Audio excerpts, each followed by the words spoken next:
வணக்கம் வணக்கம் guys. Bulking வாழ்க்கையில இன்னைக்கு நாள் 17. காலையில எஞ்சி ஹைட்ரேஷனுக்கு தண்ணியை குடிச்சிட்டு நம்ம மண்டக்கோளாறு கூட பொருட்களை வாங்க போயிட்டேன். வீடியோ எடுத்துட்டு இருக்கும்போது சொல்றான், இன்ஸ்டாகிராம்ல என்ன போடனா கன்ஃபார்மா பேம்பஸ் ஆயிருவேன்னு. அவங்க கூட போய் வாழைப்பழத்தையும் சிக்கனையும் அப்படியே வாங்கிட்டு வந்துட்டேன். பிரேக்ஃபாஸ்ட்டுக்கு ஏர் ஃப்ரையர்ல ஸ்வீட் பொட்டேட்டோவை முட்டையை ரெடி பண்ண ரெண்டையும் பொறுமையா டீ பார்த்துட்டே உட்காந்து சாப்பிட்டேன். காலேஜுக்கு லீவ் விட்டாதான் இப்படி சுகமா உட்காந்துலாம் சாப்பிட முடியும். டெய்லி லீவ் விடுவாங்களான்னு தோணுது. அப்பெல்லாம் விட மாட்டாங்க. சாப்பிட்டு முடிச்சிட்டு லஞ்ச் மீல்ல ரெடி பண்ண போயிட்டேன். என்னடா இவன் காலையிலேயே லஞ்ச ரெடி பண்றான்னு பாக்காதீங்க. நான் காலையில எஞ்சதே 12 மணிக்கு தான். லஞ்ச ஒரு 2:30 சாப்பிட்டு முடிச்சிட்டு சீக்கிரமா ஜிம்மு கிளம்பிட்டேன். ஏன்னா என்னை பசங்க படத்துக்கு போலான்னு சொல்லிட்டு இருந்தானுங்க. நானே ரிஸ்ட் புடிச்சுக்கிச்சுன்னு ரிஸ்ட் பேண்ட சுத்துறேன். ஒருத்தர் சொல்றான் என்கிட்ட, கையை எங்கன்னா கொண்டு விட்டா இப்படிதான் ஆகும் அப்படின்னு. நான் எங்க விட்டது அவன் பார்த்தான்னு தெரியல. நமக்கு இன்னைக்கு புல் டே தான். இன்னைக்கு கொஞ்சம் ஹெவியா போச்சு. பேக் எல்லாம் போட்டு பிரிச்சுட்டு பைசப்க்கு 2 வேரியேஷன் போட்டு ஒர்க் அவுட் முடிச்சிட்டேன். ஒர்க் அவுட் முடிச்ச கையோட வீட்டுக்கு வந்து வே புரோட்டீன் ஷேக்கை குடிச்சிட்டு மூவிக்கு கிளம்பிட்டேன்.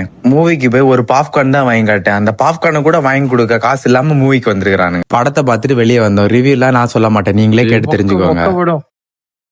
சூப்பர் படம், நல்லா இருந்துச்சு படம். போற வழியில ஒரு டீயை போட்டு வீட்டுக்கு போய் தூங்க போயிட்டேன். பாய் பாய்.